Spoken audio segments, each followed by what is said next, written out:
That's better. And from you, sir? Test, 1, 2, 3, 4. Why, yes. That's much better. Hello! Hello! Hello, everyone. Welcome to the After Party Podcast. We are streaming live just after 7:30, gearing up for our 8 p.m. Age of Ashes live stream. And I have brand new artwork thrown together. And starting off, as the gentlemen come rolling in one by one, we have Mr. Matt Witt is here with me. Good evening, everybody. I trust all is well.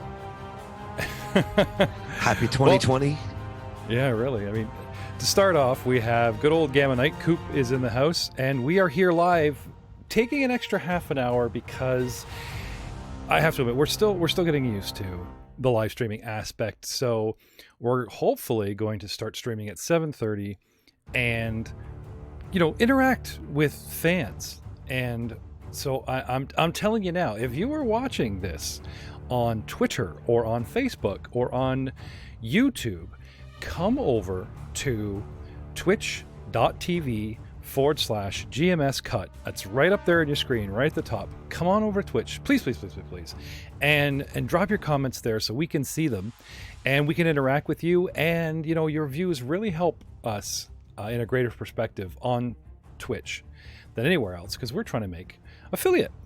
And here we are tonight. We are going to be airing live episode 18. We're going back to the city of BreachHill, spoiler, and we're going to handle with your three favorite dwarves, Brew loving, while Dahlgren Truthseeker has been left out in the cold by himself with his new party, and they are suffering some tough luck in technically they're in the dungeon that the others should be doing. I'm going to take back the music just a wee bit here as we do a round of audio checks, a meet and greet, and we thought you'd like to interact with us and maybe ask us some questions if you feel like it. If that's your forte. I mean, if that's what you really want to do, we're here for you. I mean, we're still setting some stuff up. I'm not gonna lie. We're getting set up. We're getting going here. I guess it would help if I actually got the the game up and running. Get into the old fantasy grounds.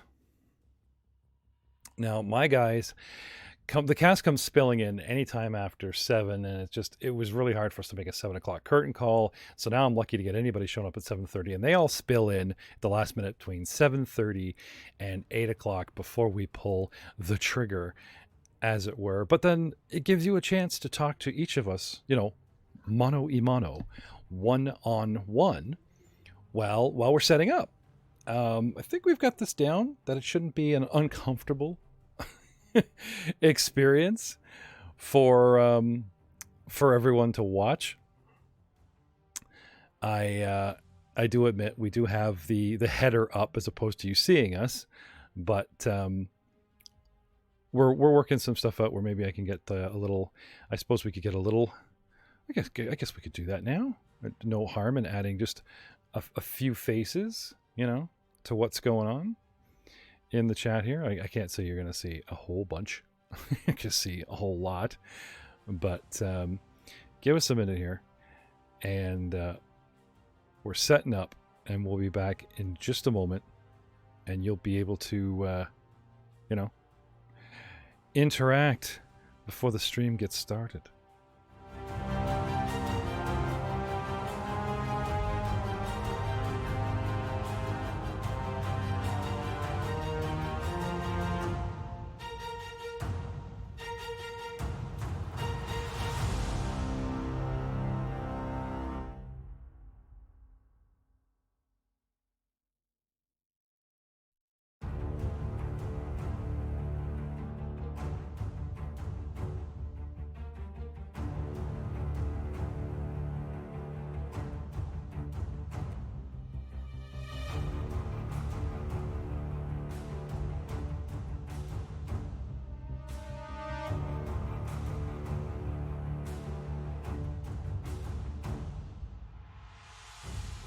What do you know? There we are. Who's that fella? Why, it's GM Jeff himself. Here to bring you, as well is going to try. We'll try to bring you the quality entertainment that you've all come to know and love just a little bit. That doesn't look too shabby. Well, as you can see, each of us when we're talking. We have Rob Hammond in the house. Hello, Rob. Hey. Welcome to the BreachHill lobby show, as it were. Lobby show. Oh, there's Matt. Yeah. Oh, yeah. There, and all you can see are hands. Like, we have it in speaker view, so whoever the microphone draws to the camera, you can see them. Otherwise, you'd see a whole bunch of this. People are adjusting their cameras and last-minute mics. Like, because Rob, you're so quiet, you're not even drawing the camera right now. I'm doing what I can to not get in your way. Oh, no, it's fine. Well, we still got to have you warm on the microphone. I mean, there are certain scenes and crossovers where, Dahlgren did speak to the party, even though we're going back to that.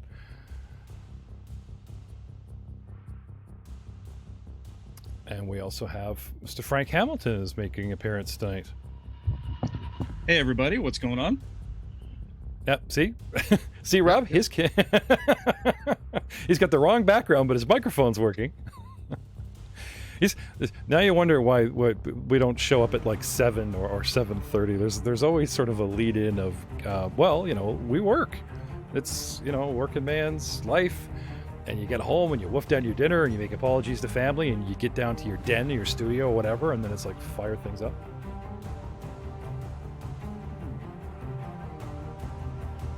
Fire stuff up.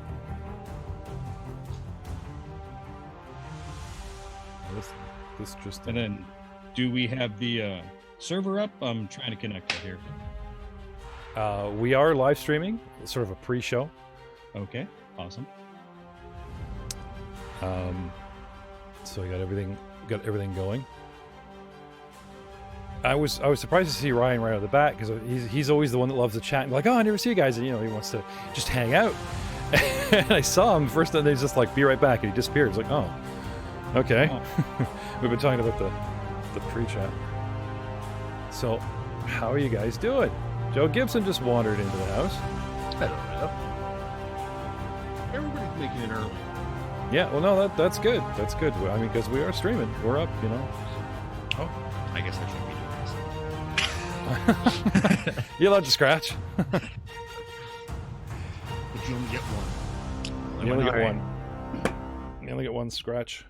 I only get one scratch. Look, Jeff, no microphone. Are you happy yet? Don't make me sound like the bad guy. No, you're not drawing the camera, and I can't barely hear you. You're very quiet, so that would be a no. There we go. That's better. That should fix the problem. Yeah. Oh, now you sound wonderful. Yeah, no, I had to drill some holes and make some stuff over the last couple of days. I posted your desk on Instagram to show people, because I just love how you had the Starfinder logo and everything up. Yeah.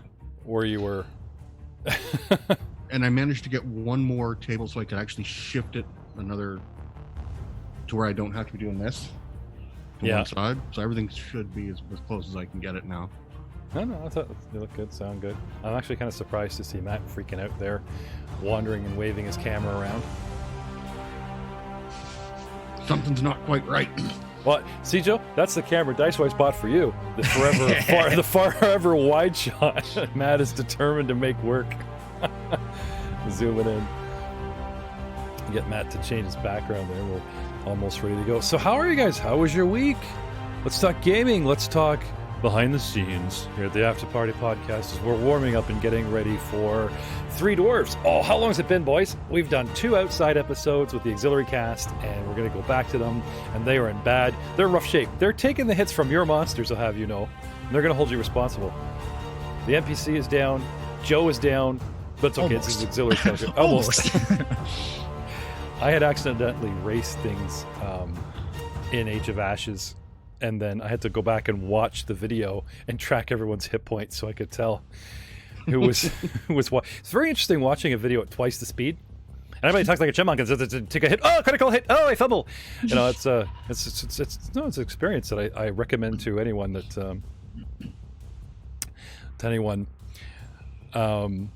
So shout out to Gamma Knight since 1996. Coop, always haunting our lobby, always in the chat, always a delight to have my own personal heckler that's, that I try to ignore. He's saying here, does this mean I have to wear pants? Never. As a rule, no pants are required for here. That's it. You know what I should do is I don't know if you guys can see this if you're in the game or whatever. So what I could probably do is put comments in the Zoom in our chat as well. Not sure if that's going to work or not, but we'll try because we're still learning. We're still yep, there. See that was worth posting. In chat. Oh, raise your hands, all those wearing pants. And I mean pants, not Troy Valley sweatpants. I mean pants, manly pants, work pants. Good luck with that. Nope. Shorts, underwear, jammies. You kick back, you throw off. And Ryan Messina's in the house tonight. Hello, Ryan. Wait, did you mute it? Did you know he's here? Yeah. Oh, there he is. I was first here, but I figured you didn't want to record the squealings of a young child. Unless that's what you're into. What's the demographic? It could be sampled. You never know. Find use for everything. Yeah, you're the one that's always saying I should record everything. Well, we're here. Not only are we recording everything, Ryan, we're streaming it. Yeah, it's a pre-lobby show. This microphone can pick up the dBs or the octaves that were being projected.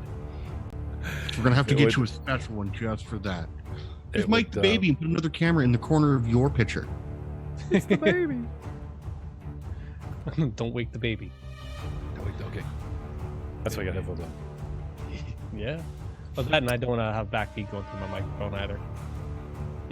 Well, there's that. We could again. What ifs? You know, it's 2020 now. People are into all sorts of new things. What? Yeah. Another year? I refuse. You thought people were into weird stuff in 2019. Wait till 2020 shows you what it's got. Everybody up their browser cache. We'll see who's been up to what. How are we supposed to erase your browser cache, especially when you're watching those videos and looking at photos that end up labeled as vacation, so that no one else happens to browse? Open at your own risk. If the file says that, you're opening it at your own risk.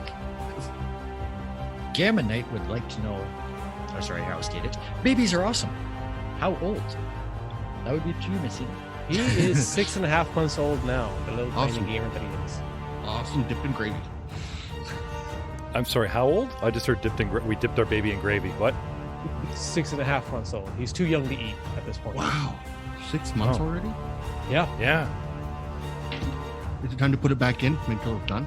That's not an option, turns out. Well, you have to get that one on paper real quick. Yeah. As a father myself and suffering my wife going, get this thing out of me, I blame you for the last trimester. I'm pretty sure that it going back in is never, ever an option. What? No? Just me? Okay. Yeah. No, I think we're not allowed to put things in your wife. You said so. There's a couple of things. There's a couple of fathers here. Back me up on this, Frank. Oh yeah. Yeah.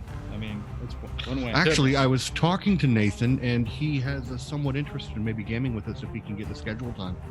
I see no chat logs, so where am I supposed to be? Chat log in which?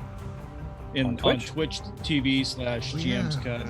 I see us talking, but I don't see any scroll up chat. There is. Sure. Maybe you need to account for it. Does it start from when you logged in? Maybe. Is Fantasy Grounds up and going there, Jeff? Yep. Cruel Ogre? He says yes. I say no. Yeah, I'm with Frank on that. Yeah. I second that motion. Do we have a third? A third? I say no. Third? Oh, we have a third. I'm looking right at it. Okay. By decree, a motion has been passed. I'm looking right at it. See? Okay. You want to see? You want to see? We could send you 3 screen caps of connect to the host. Check your network server. You want me to? I can share it right now. Update. Already have. Update. We're 10 minutes. We're 10 minutes. Well, fine. Maybe I should update. Hey, one who says it's not you. Well, actually, it's not me. It's you. I've been using this on my laptop to game with Cheryl upstairs to get in practice with Fantasy Grounds and stuff. So I'm trying to do my homework and stuff. Practice. Yeah. Practice so hard, the game's easy. Yep. Might also seem like you're playing. Almost. It's a good facade, anyways. Try. Oh, we all try. We all try. So did Hitler. He tried too. Yep. Very hard. Ooh. Very, very hard. And we've how do we go from me checking for updates to Hitler? I don't know. 2020, bro. Can't judge it anymore. 6 degrees of separation. Nope. Nope. That I can definitely judge. Frank, the secret's been you've been allowed to judge this entire time. Shorten my headphones.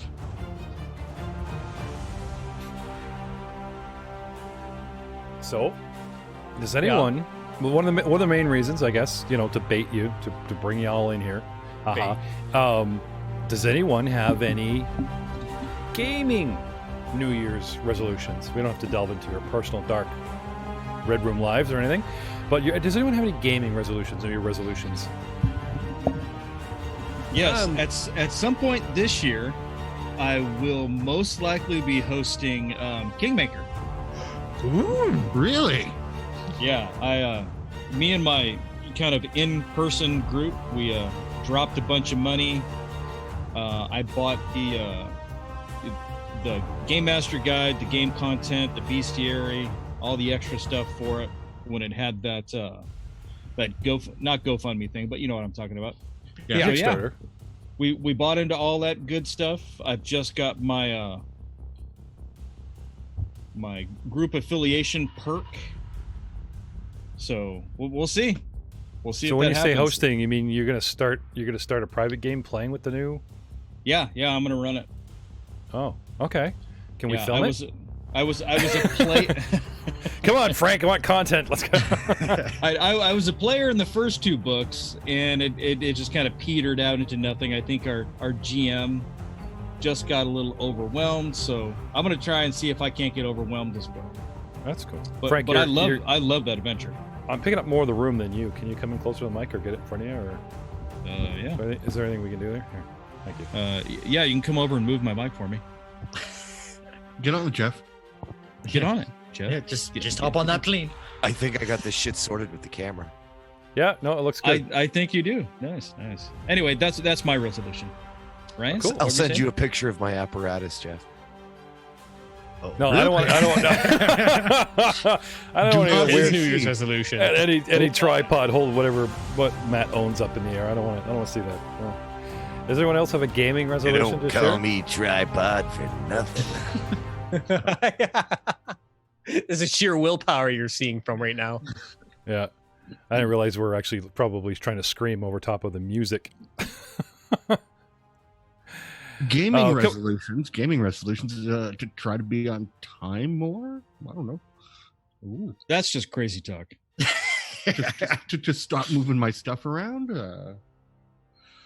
Hey man, I've got a box sitting right here with a replacement pop filter because you broke yours, and some extra foam that I'm not using because I moved studios, and Oh yes, I will be there. That's what I said. Hop on that plane. Oh no, wait a minute. You're only 35 minutes away from my house, so what's your excuse?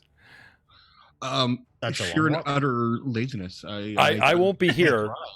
The cat or the wife will let you in. I won't be here because I'm off to Oregon to hold Frank's mic. Okay, cool enough. Cool enough. Joe, do you need anything?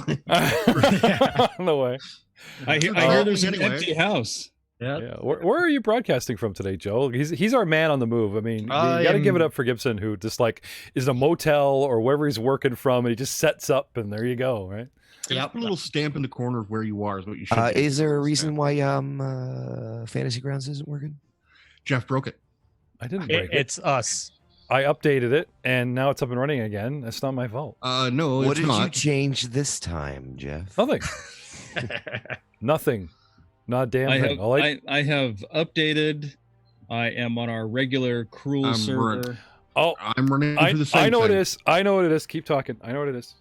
Ah, She's got to change the thing back. There you go. So it is the Jeff thing that he G. changed. That's what I thought. He didn't change anything on it. Matt, get out of that man's head. Yeah. It's not that I'm in his head. I think after 20 some odd years, I know the guy. It's almost like you've met a time or three. Are you saying the Ball brothers tinker with stuff? No, Ever. none of them. Hey, you got to give the guy credit where credit's due. He's always trying to find a better way. Mhm. And that, there's a lot to be said for that. 100% agree. If everybody did that, we'd live in a better world. But But maybe don't tinker with the oxygen diffuser when you're on the space station. Just saying. if it ain't broke, don't fix it. Well, you should be able to take your Steam account and sign into your laptop, right? Yeah. Yeah. Okay. So why can't she join my game? We Is it don't from know. the same account? Yeah, we don't know. You can't join the same account from separate. I was gaming Monday with Corey in the studio, and he could connect to the game, and there's no problem. There's no filter. The router thing's been solved. She couldn't connect. The way she fixed it, I don't know what she did, but she went into the router and changed something and said, "Oh, don't worry. When you play the guys Friday, I'll change it back." You were lied to. Well, so I rush upstairs ready to honey, you said. And my darling wife at this very moment is using her Steam software Dungeon Painter to bring not only the Star Wars black and white maps from Dawn of Defiance, but Jason Bowman's posted Instagram hidden Dwarven Brewery map to color Super and cool. to life for ya all. So it was, oh, honey, big hug, and then If I sent her the framework for the space station, will she do the rest? I don't think she's impressed that I just dumped like 10 maps in her lap as it is when she wants to paint the spare room. But So to design Okay. it, Dungeon Painter first. try again, boys. She's saying we're good. Right? Okay. Well, I trust her. You, I don't know. You're sketchy. 2020. You got a few So weeks to work it out. we're going to connect and go off audio, and I'm going to cue the music, and we'll go live in just about 3 minutes.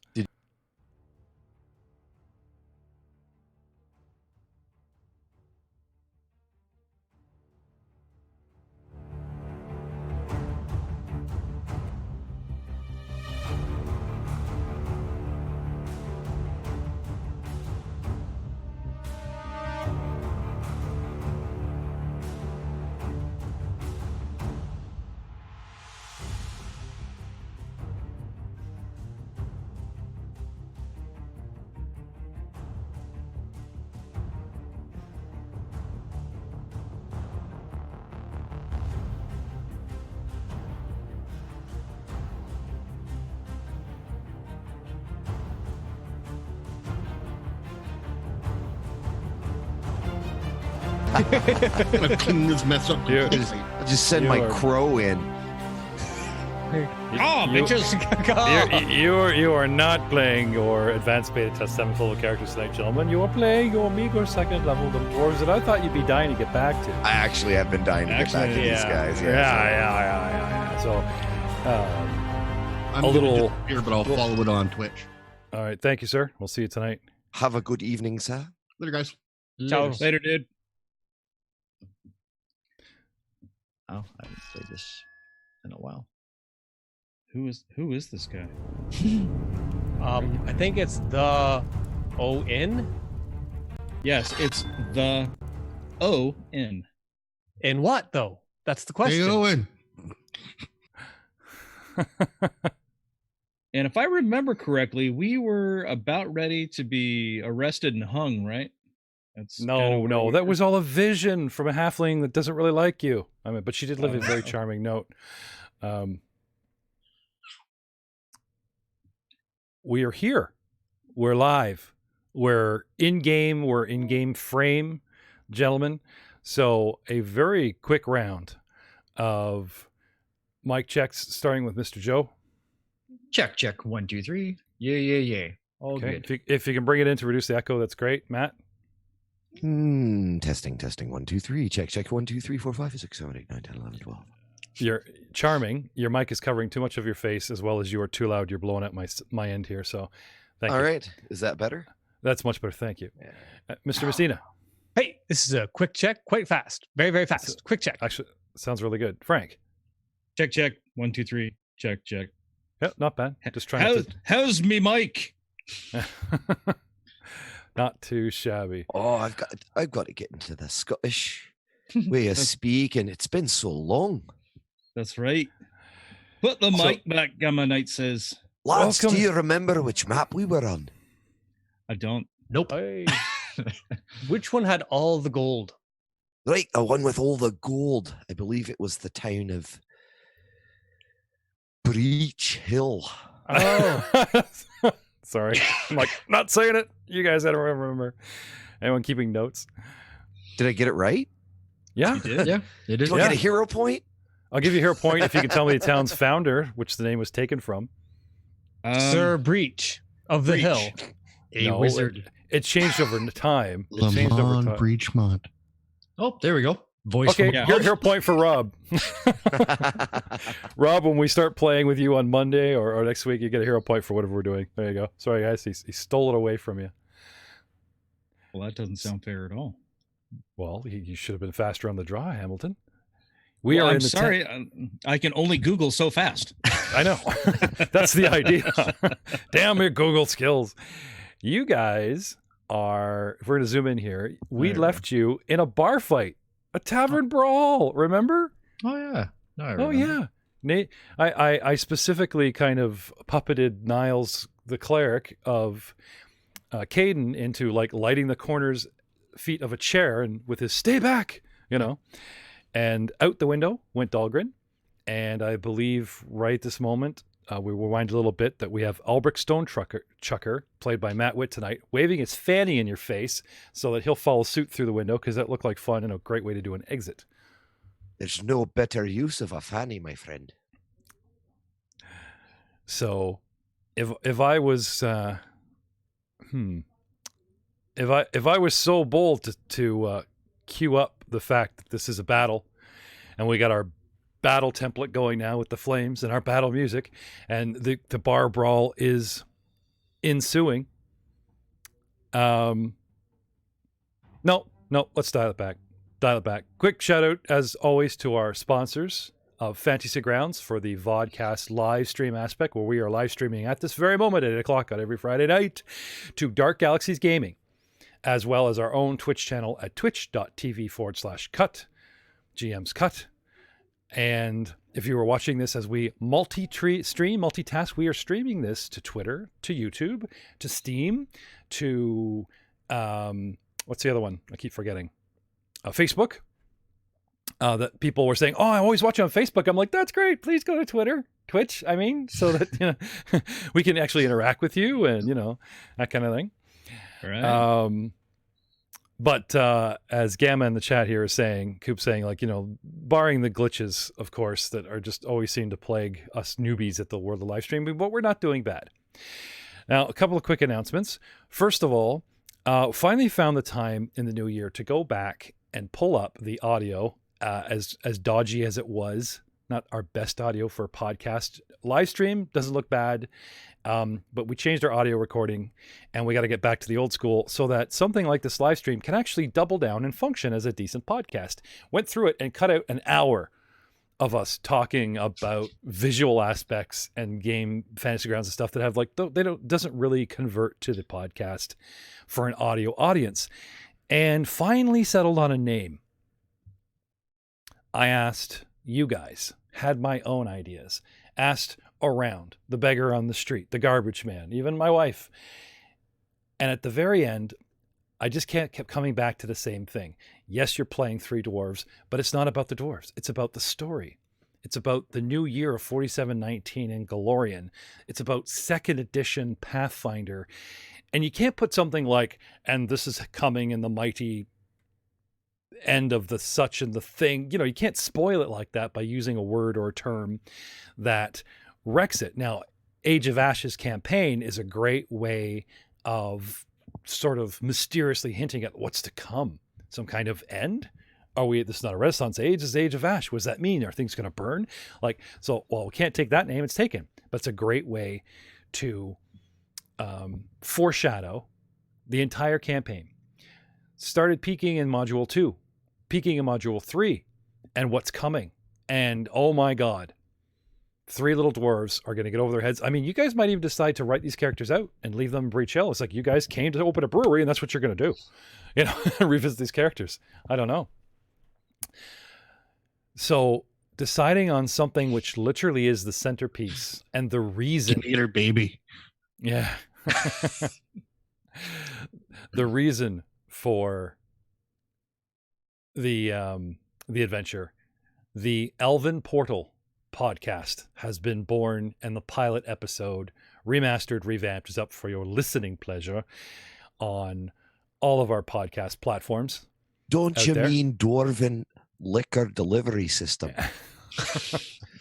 No, sorry. Just making sure. Trio. So I'm making it's sure it's a long-winded announcement, but you know, Ryan throws up his baby and just ruins it. Thanks, Rob. Here to enhance. Yes. You notice how Rob's left several times. He's coming back. He's had. We need him in the wings. We need him in the wings. Not only that, we have Matt Witt, Ryan Messsina, Frank Hamilton, Joe Gibson, myself, your host, GM Jeff Ball, all in the house tonight. Shout out to Joe Gibson again, thanking him for the rules lawyering that he does now and in the future, and converting an entire adventure written for Pathfinder Society adventure so we can run the beta test advanced classes, the Swashbuckler, the Investigator, the Oracle, the Witch, as a side trek for the Dice Before Dishonor livestream podcast. Check it out there where we flip to second edition. We're in the middle of that, so that even more content in second edition, because I got to say, so far, I'm really enjoying it. I have not been, I've been confused. I've been upset, but I have not been disappointed in 2020 with the second edition since we've been playing since August. Anyone? Yeah, it's so far so good. Yeah. You know, I think we're having a great time, you know, kind of exercising, you know, these new rule sets for these characters. I'm excited to see which direction they're all going to go. I think it's more the company than it is the system myself. Maybe. That's actually a big compliment, because you know how we had to get Matt to play with us? 3 years of come over the house to play D&D. Yeah. Hey, come over the house and play Star Wars next week. Huh? Next week? You know? Yeah. So I guess we kind of grew on him over time. It's not just the rule system and the setting that we're playing. Anyway, tonight here at Kagan's Keg. Well, Jimmy, it's been a really up and down evening. I mean, first these losers come in and they drink at the bar at about 11 o'clock in the morning. Then they just disappear. All ominous like as the entire guard comes as an honor guard and nothing else. A very honorable tribute to these dwarves that are our latest heroes. Have you given out their 5% off coupons for anything they want to buy in this town? Have you, Jimmy? Well, I don't know if I have yet. I'm sure that the receipt's around here somewhere. They're marched off. They come back and they start drinking and buying around for the house. And now, two go out the window, and as is tradition here at the Caden's Keg, a god of good times, carousing, the accidental god, I wouldn't say encouraged, but certainly doesn't frown upon a good tavern brawl. So when a brawl erupts, by gummit, everyone's involved. Every cleric in the house, every town member, they almost expect it. No, you can't afford to do this every week, not even every month. But when it happens, I can say these people dig in. I mean, look at the little guy in the corner there, holding off 3 brutes. I mean, look at him go. I mean, he's kicking off tables, he's knocking over candles. I mean, that's a pretty impressive sight. And the newcomer, this waft of chest hair that's in the center of it all, back to back with his, I'm going to say cousin, because dwarves all look the same to me, not swinging his axe, but just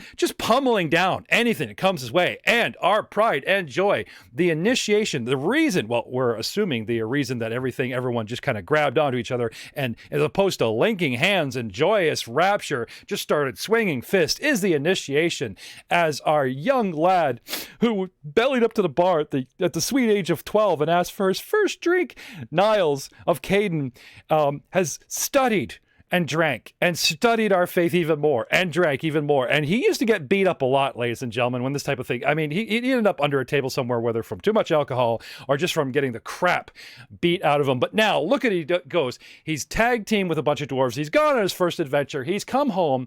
He's proudly told his mother. Well, I get we know a lot of orphans are left on our doorstep as well, ladies and gentlemen. He's on top of the bar. He's swinging that chair.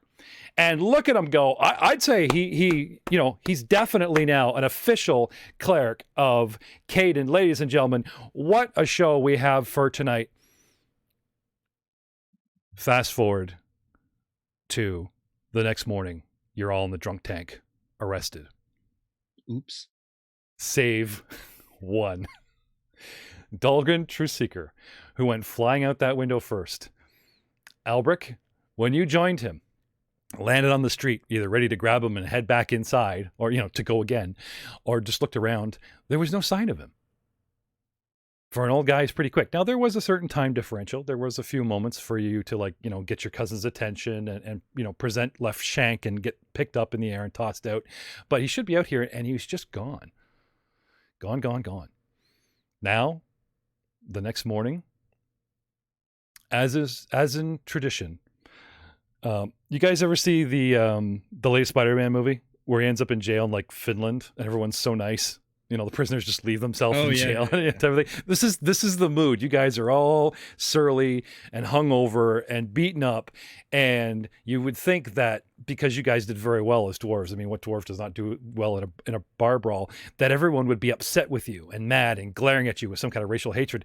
They're sticking their hands to their ends of the bars and clasping you, and it's like, oh, good hit, man. I was like, good fight. Oh yeah, I can barely remember.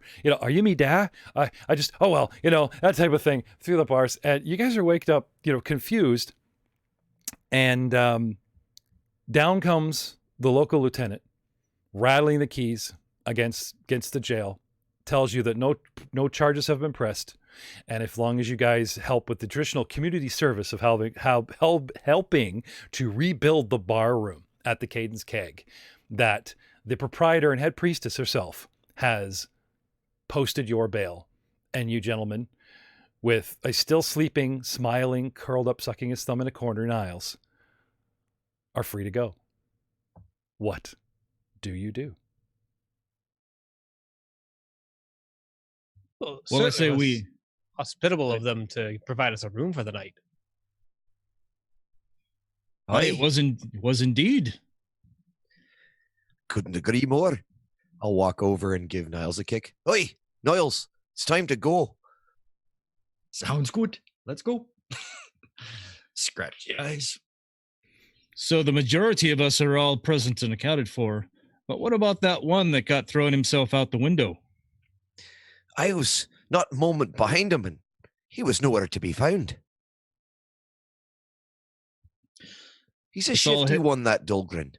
Let's all head back to the keg then and see if we can make heads or tails of what happened last night. Sounds like a plan. Not to mention we've got a little bit of refurbishing to do. And part, so to speak. Got to make good in the town. Hey, and don't forget, we got breakfast to eat too. And drink. That's what I was talking about. The scene pulls from the jailhouse and back down to Caden's Keg, where a plethora of regulars are still talking about the wild events. I mean, a rouse of cheers. Yay! More labor and carpentry. And, they just assume dwarves know how to put together things well and quickly. But, also applause. There's rousing when the dwarves show up, and just downright applause for Niles. And they start making comments about some of his unusual fighting techniques, like distracting patrons by mooning them, lighting up a chair like a quad torch, all these little things, that get slapped on the back that he probably doesn't even remember. But you guys are fed your liquid breakfast, set to work, leveling the bar, planing wood for chairs, the whole bit. This place has already been cleared out, and there's horse seesaws and stuff the people have gone to work and hammer. You guys can hear hammering and all this stuff as you guys sort of collectively find out what's going on.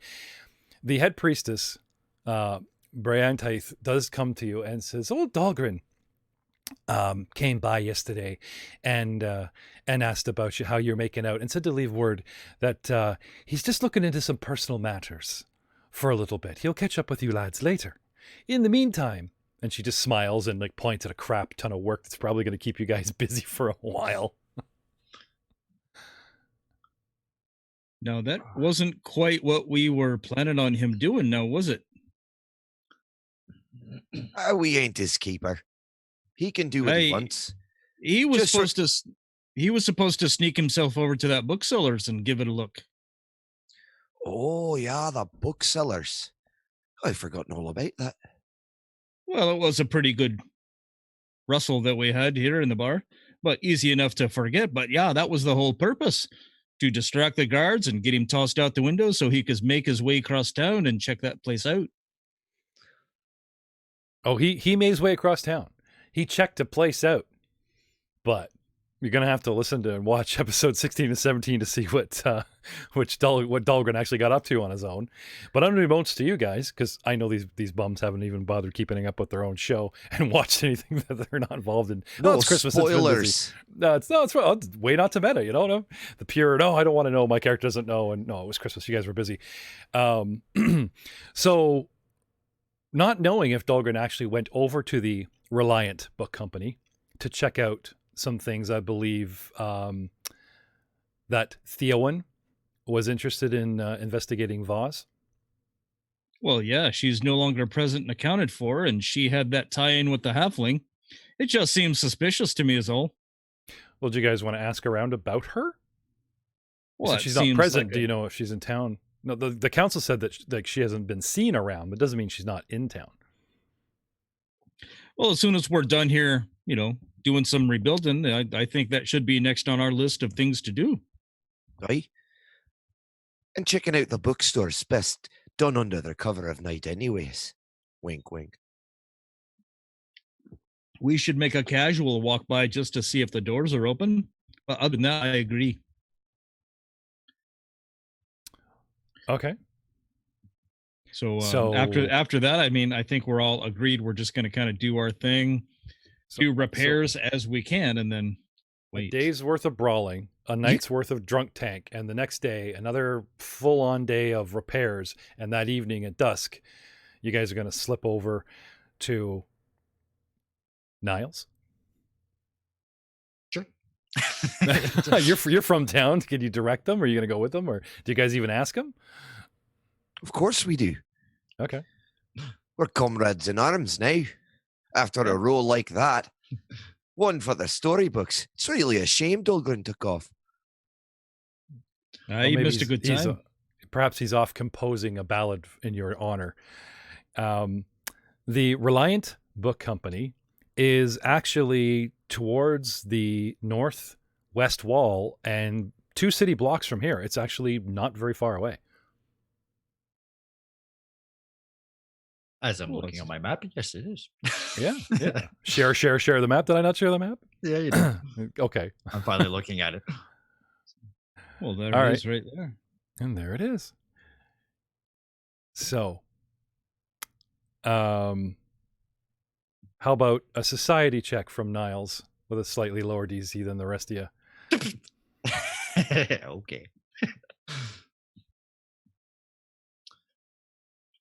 Ooh, this is going to be scary. Don't bugger it up. I can't see it. I got too much stuff on my screen. 12. Thank you. There's a moving stuff so I can see. 12. There we go. Okay. Well, that'll get you. That definitely gets you. The basics that I'm posting for you here in the Zoom chat. All right. Handing you the Bard card, DM. You know this. As I'm just reading. Sorry. No, that's what... Please stand and read before the entire class, Niles. All right. This niche retail buys and sells rare tombs and is known for its stuffy and academic selection, ranging from ancient history texts to personal diaries of long dead heroes Murad of Languages. That's Murad? Yeah, okay. Owner Voss Loran. Runs the shop with the help of her apprentice, Camont. And that's all I know. Dirty little halfling. That's right. Calmont Trinault was her apprentice. And can I have some society from the rest of you gentlemen? I got an 11. Oh, okay. Anybody else? They throw a roll out there. 23. He knows all. 11. Theowen. It was nothing. you at the council that was first catching on to talking about going to the bookstore. Didn't thought the council was holding back, but was clever enough to kind of, let it go, get up, go on your way. And keeping an ear to the ground in the last 48 hours, a couple things with those society checks have come to light, especially for Theowen. First of all, Brienne tells you guys, if you ask about Voz, that she claims that she fired Calmont several days before the arson incident. Mm-hmm. And Voz herself has not been seen around town, as you already know. Second, the store does not do a lot of business. Though there's always curious people because it's a sort of a main stretch of road that's right in front of to come up and around that side of town. There's always people walking by kind of thing. But it doesn't do a whole crap load of business,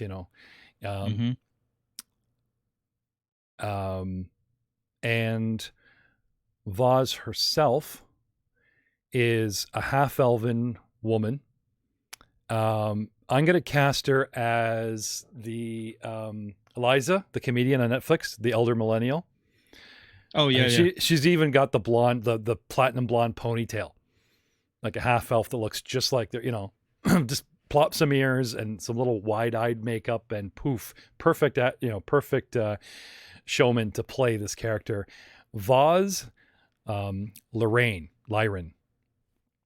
and I will definitely drop that name in the chat. I'd also like to point out several times that, yes, I did put him on the spot, but, several times Mr. Gibson refused to speak common properly, and no one called him on it, and neither did I, because I'm above such things. So when I screw up common, shut your yaps and let the show go on. Let's have the fun of our night, Jeff. I mean, you can't do that to us. So how long has Voz been in business? Just out of curiosity. Several years. I mean, several years. Okay. Yeah, she's a known person in town. I'm not saying she's been there the 170 going back to our forefathers of we don't remember how the town was formedness, as it were. But she's been here for several years. Okay. So, with the sun setting, what is the plan, gentlemen? What say we at least pass the council that we give this place a check out? I mean, worst case scenario, they tell us no and we kick the door open anyway in the middle of the night. But if we have their blessing, less likely we're going to end up sitting next to Calmont in the cell. Again.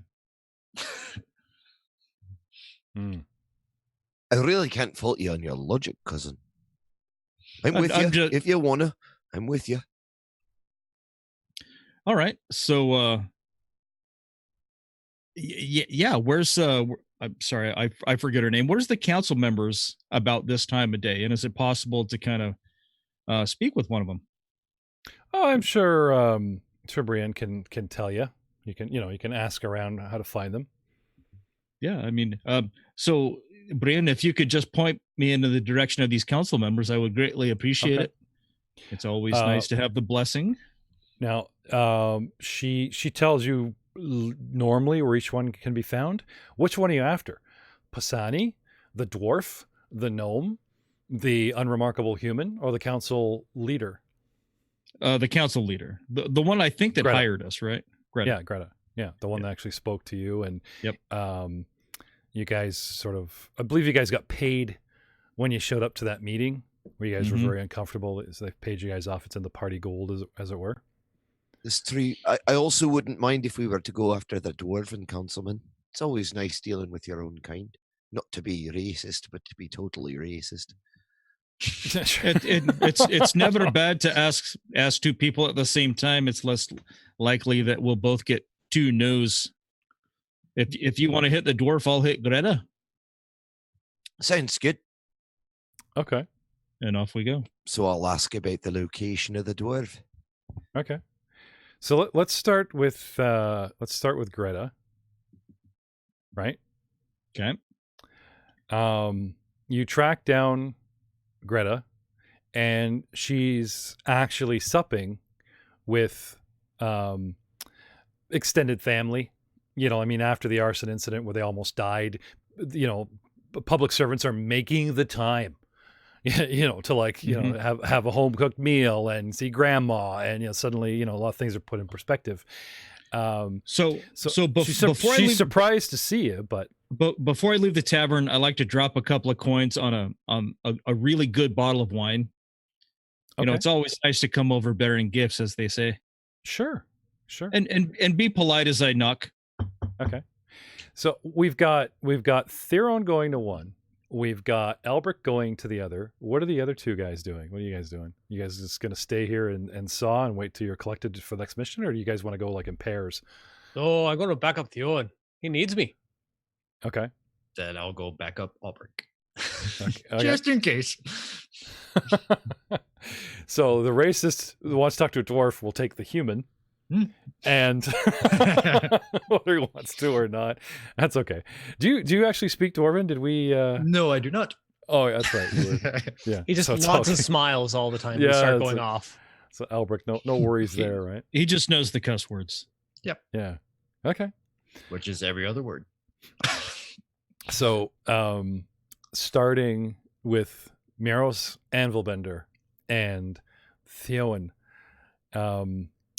tracking down Greta and graciously accepting the bottle.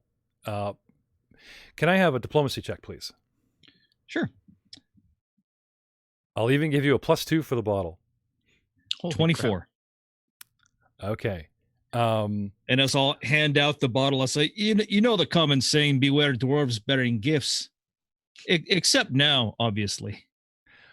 Well, I'll take this as perhaps we can share it as an apology on both sides. I agree. It's not often we find ourselves in the town council's good graces, so forgive us for our initial suspicion. We've been in our share of cooling cells, so we thought somehow we had offended. And for that, I promise you that we are deeply sorry.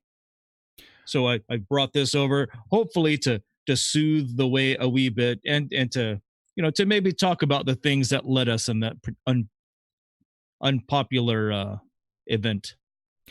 Well, Greta says I can't speak for the other counselors. However, the gesture towards myself is noted, appreciated, and gentlemen, why don't you come in?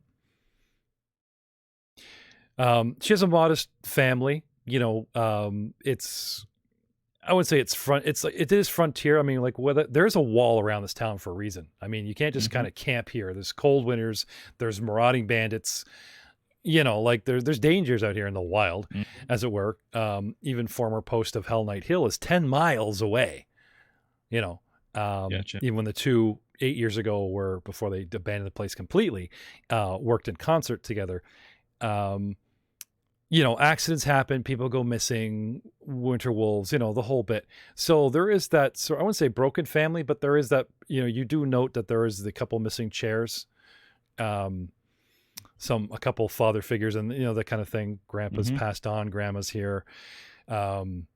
There's little ones running around, and there's she must have a sister. There's a woman that resembles her, only younger, in her mid-30s, and there's 3 kids running around, who instantly spy the massive chest hair that is Albrecht and assault him with many questions. Miros. Miros.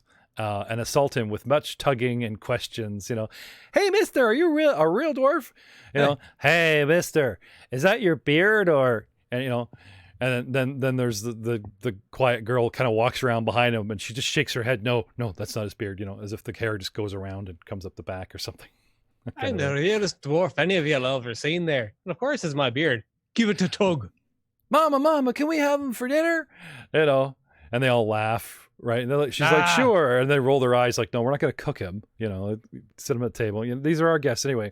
A down-to-earth sister and a lot going on that they just assume that you're some kind of ambassador or somebody that Greta is, back on the clock. So the family, I can't say they're thrilled to see you, but they're curious on different levels. And, they still take Greta's lead. You guys come in, you sat down, you start drinking. You guys have some, a little bit of dinner, that kind of thing. And afterwards, because you're sort of doing business, the kids pull Miros not far away, but just off into this open kitchen area to help play and, do dishes and things. Well, you sort of have Greta at the end of the table to yourself, and Grandma is opposite you. They're kind of, you're not even sure if she's awake or listening and just kind of doling off while Mom's packing up, that type of thing. So she says, swirling, you guys are halfway into the bottle or more. This is quite nice, actually. I don't usually mix, my home life with business, but in your case, and considering what I've heard of, why you've come to BreachHill, your, shall we say, your business entrepreneurship in the long run.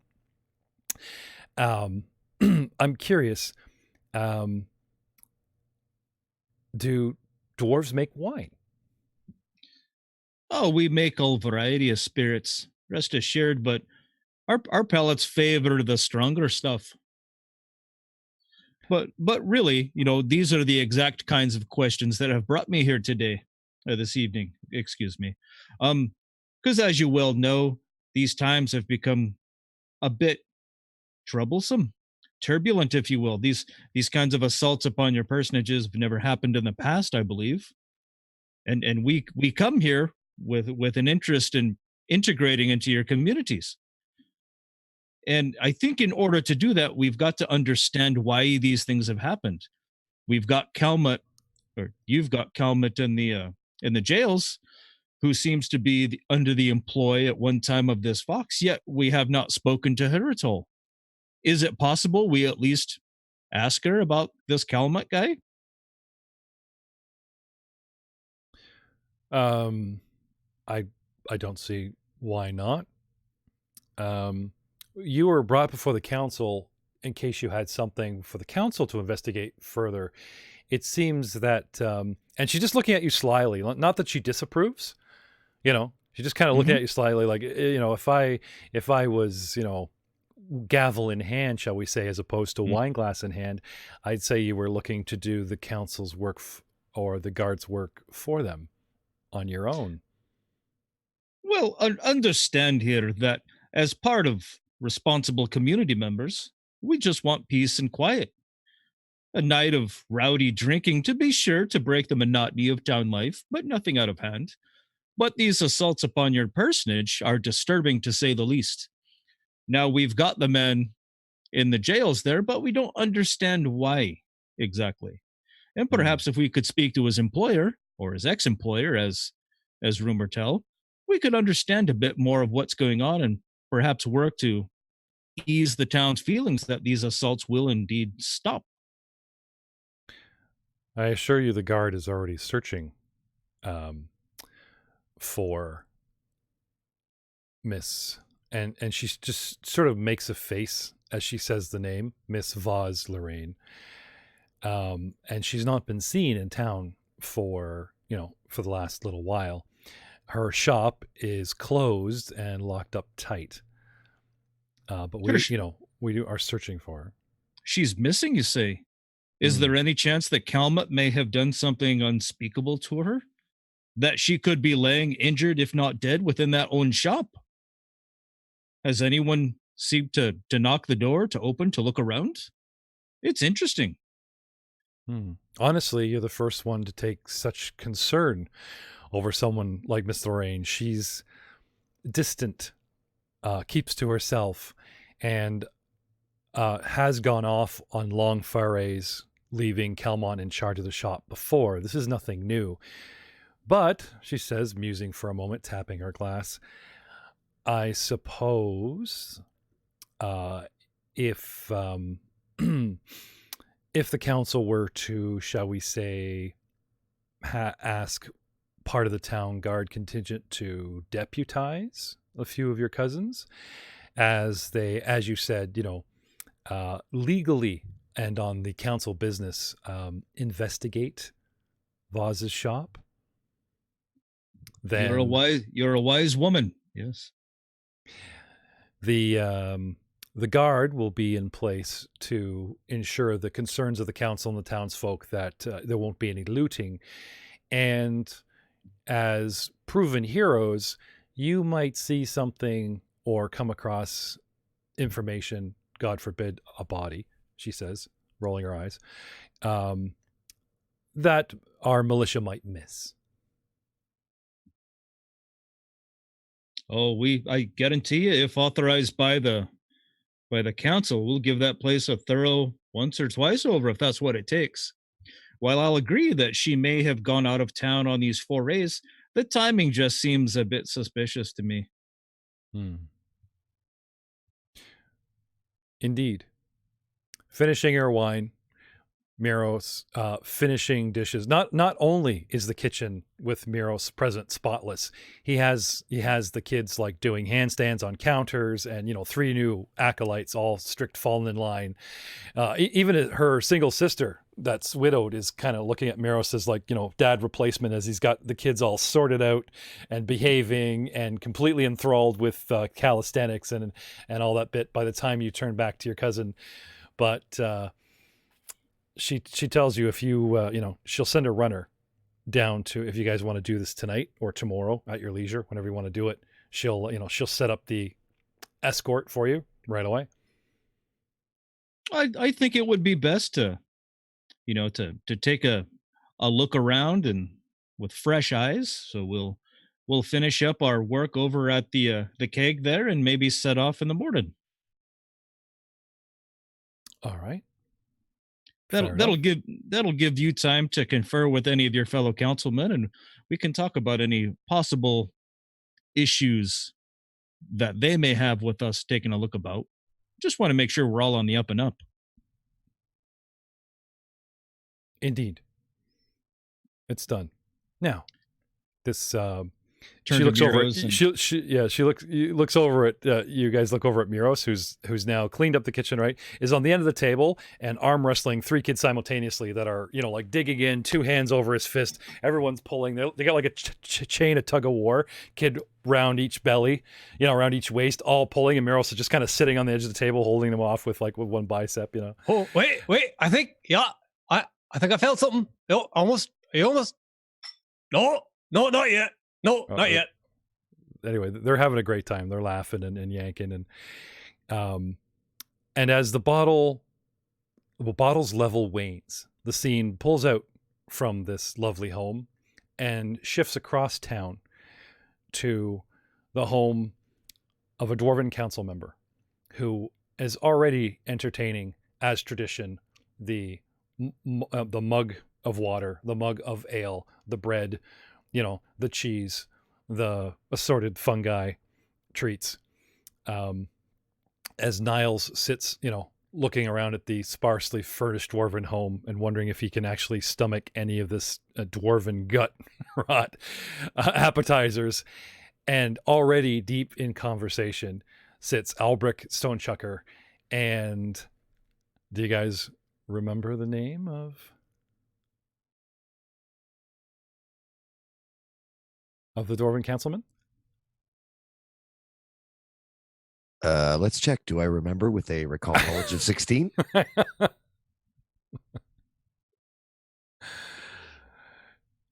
Jorsk Hinterclaw. Yorsk.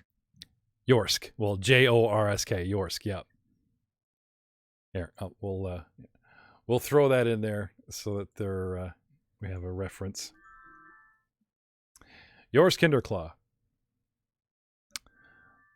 So, Niles, nothing but dwarven. You know, dwarven. Hey, I started.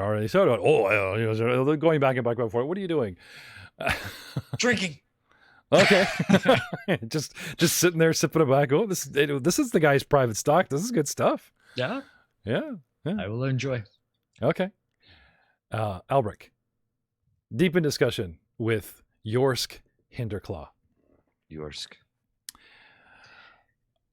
So, am I to understand that your main concern is what's going on in town, or how me sort of adopted Dulgrin might be involved in it?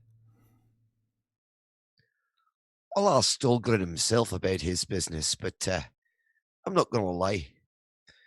I could read between the lines as to what your council members were implying about us, and I'm just trying to take any cast of suspicion away from me and my cousins. He says the council. Not says, to I don't know mention if that wee halfling, crazy little blugger. I'd like to know more of his motivations for causing all this ruckus in the first place. He says, well, anyone captured, I mean, I suppose it's good that you didn't kill the lad. I mean, he has family here. He has roots here that would, be upset if you just killed him.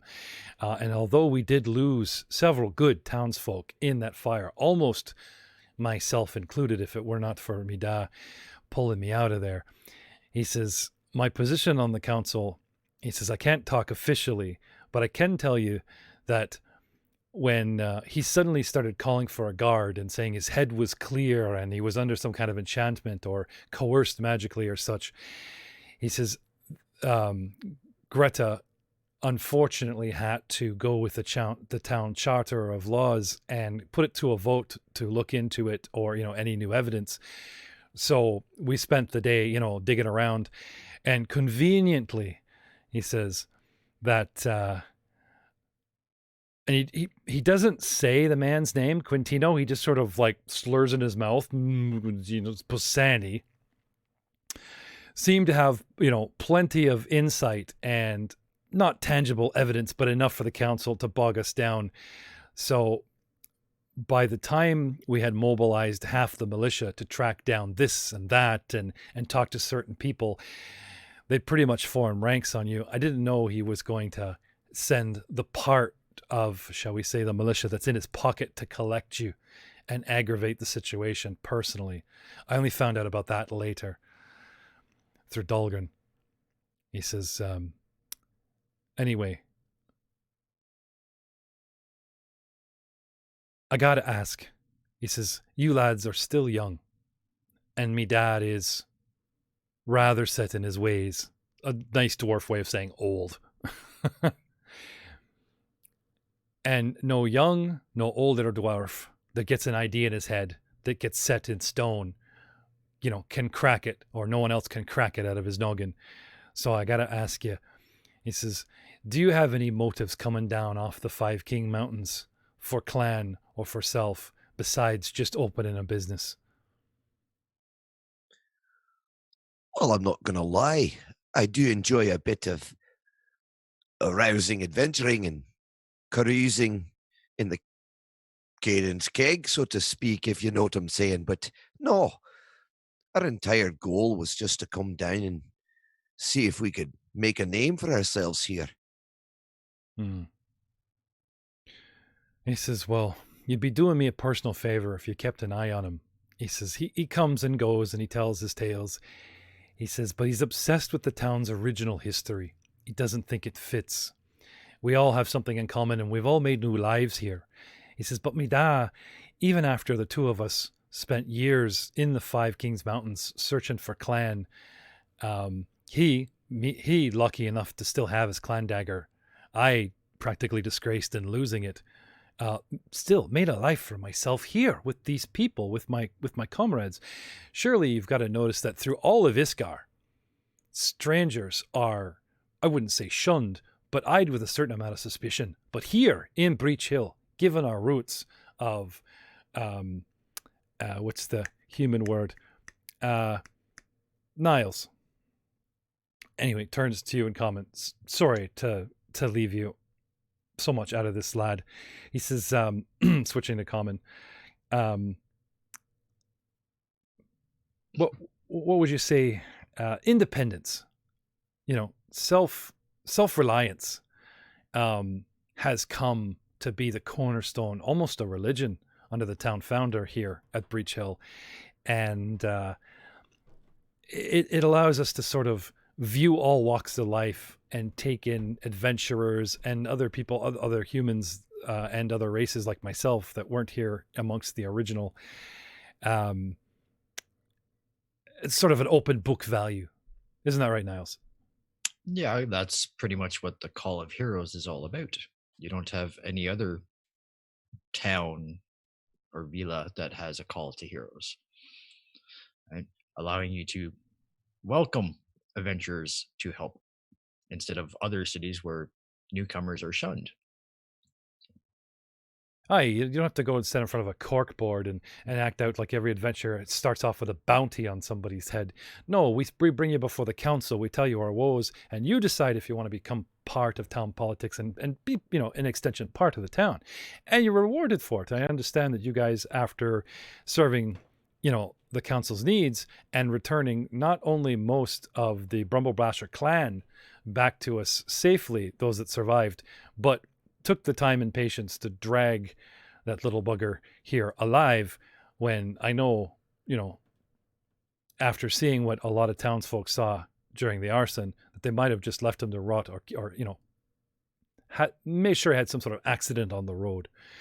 But doing things right, doing things up to or better than the human standard in this town, for us dwarves, because there's so few of us here, is really the way to go if you're going to make any type of long-term standing or business here to sell to people, whether it's trade through the river or the locals.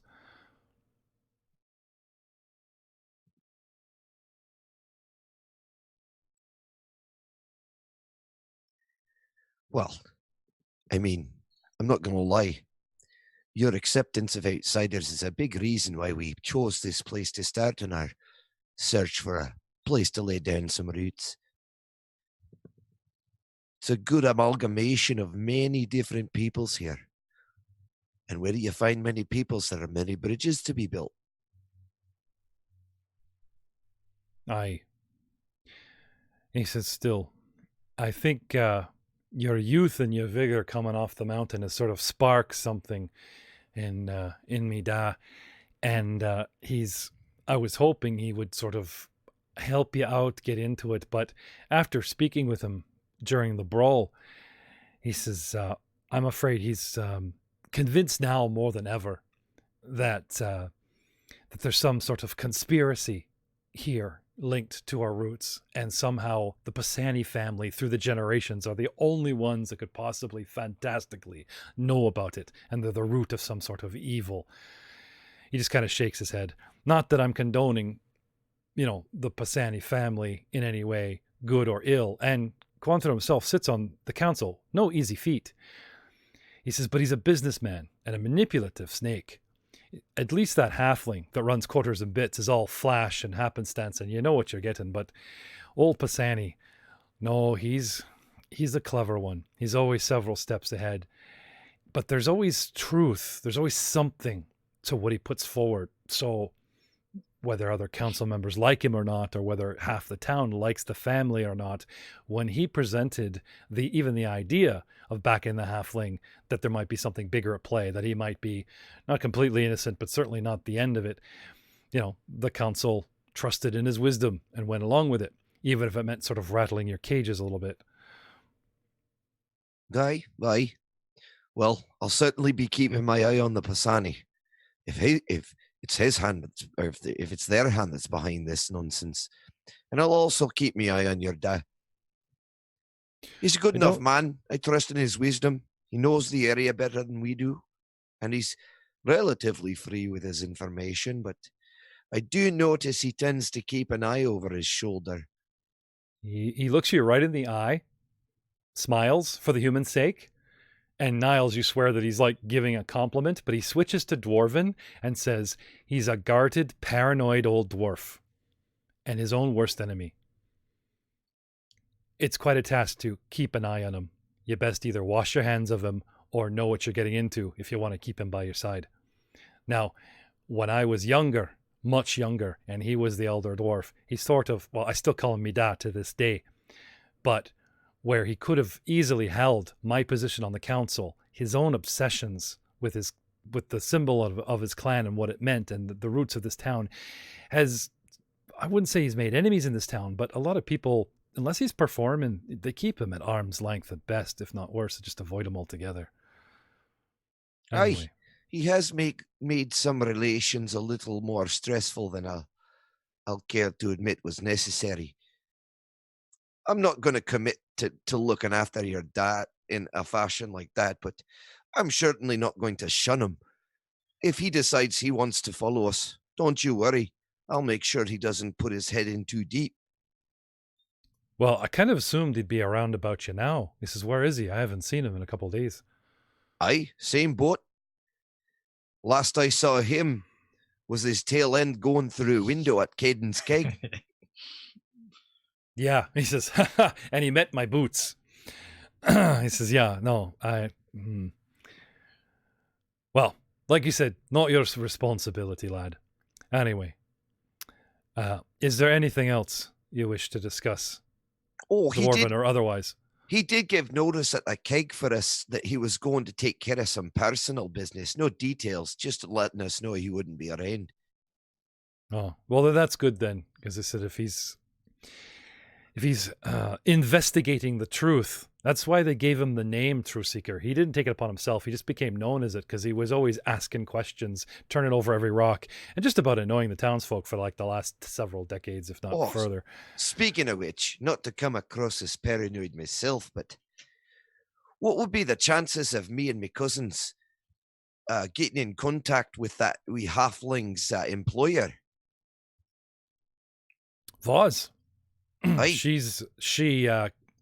She submitted to the council when you brought in that she'd fired Calmont several days before the incident and closed up shop and hasn't been seen for a couple of days neither. But that's not unusual for her. She often leaves town and leaves the shop to Calmont to. Well, you have to expedition. admit the timing's a bit suspicious there. Either way, I'm a little interested in this halfling's motivations, and if I can find some sort of evidence that shows he wasn't being mystically controlled, it would be very helpful in clearing our names completely. He says, well, I can't speak for the entire council. He says, but I can give you my seal and note that if you're interested in investigating Voz, you have to clear it with at least Gardenia herself or the captain of the militia. Get them on your side. Don't be throwing yourself through the woman's front business window, if you know what I mean. That's not going to do you any favors. Definitely wouldn't want to cause a scene like that. In fact, right now, my cousin is seeing the head councillor herself. With regards to the same question, knowing I have your support will be very helpful. Aye. Anyway, he gets up, he goes to a desk, he jots down a couple notes and, uses his official seal on the desk that it's like, basically it's in regards to investigating, Voz further and this, you have his backing as long as you do everything by the book and legally. So his hands are not tied or can be blamed either. This is as much this is as much a boon to you as it is sort of, you guys can't claim ignorance now. You can't go, oh, we didn't know the law, or we were just trying to do this in the alley. We had no idea what we were supposed to report the body. Now you're carrying his seal. He lays out some stuff. If you find anything, you report it right away. You take Milsha with you, that type of thing. You got to be on the level, especially if you're going to wave this around to get official permission to do this stuff in front of the council, because now, this paper is like, you guys have been made aware. So you can't do the adventures. Ignorance. We're out of town. We didn't know you're not supposed to kill people. All that kind of crap. My character's chaotic. My character's chaotic neutral, and they came at me, bro. Yeah, no, that's not gonna fly. He slipped. Right. I swear. Yeah. He slipped. And then I pushed him to finish it. So, gentlemen, catching each other up to about the same timeline. and a few more hours go by, meeting up later at Caden's Keg again, possibly finishing a little bit more work, getting a night's rest, and then another day, another morning dawns, paperwork in hand. You guys want to follow this through? Yeah, Right. I think that's a good direction to start looking in. Okay. Laid the groundwork. Spent some Yep. time on this, did we? Yep. We'd be remiss if we didn't at least take a look in through the window. So with your official representative of the town guard, Matt, you know who I'm going to do, right? Nope. I'm eagerly waiting. The suspense is killing me. Do you remember our very first Pathfinder 2nd edition beta playtest where you brought the mixer to the house and you guys ran into that guard, Eb? Oh, yeah. Okay. So, Sergeant Eb, Eaeb, B, local boy, a man in his late 40s, string bean of a guy. And what you want to do is take Don Knotts and just stretch him to like 6'5". There you go. So it's a pleasure to be working with you boys. Well, here we are at the Reliant Book Company. It's locked up tight. You wouldn't happen to have a key, would you? No, I don't know Voz personally. It's not like she'd be leaving her keys lying around. I mean, she is the business owner, and she actually owns the property. Anyway, he checks his notes. Yep. Has the deed to the land and everything. So, nope, she's within her rights to lock this place up tight. Now, Shall we scoot around the back? Look for some foul play? this writ here that we have, it says we can go in, right? Yes. As long as I'm present, make sure that there's no looting or shenanigans, then, if we can gain entry as, shall we say, as property damage free as possible. How about we do the once around? Or is it the Absolutely. reach around? No, all right, once around the building and see if there's another exit. That's a good idea. Let's do it. Okay, so you guys head around. There are windows. There's a couple doors. Everything's locked up, but you guys can, proverbially force your way in. And this is the first time I've seen in print, rules or otherwise for a rules lawyer, where they talk about forcing your way through a door, forcing your way through a lock. So we have our chance of picking a lock, gentlemen, with a thievery DC, or an athletics check to force something open, which also gives me the hardness, hit points, whatever, if you guys actually want to break something.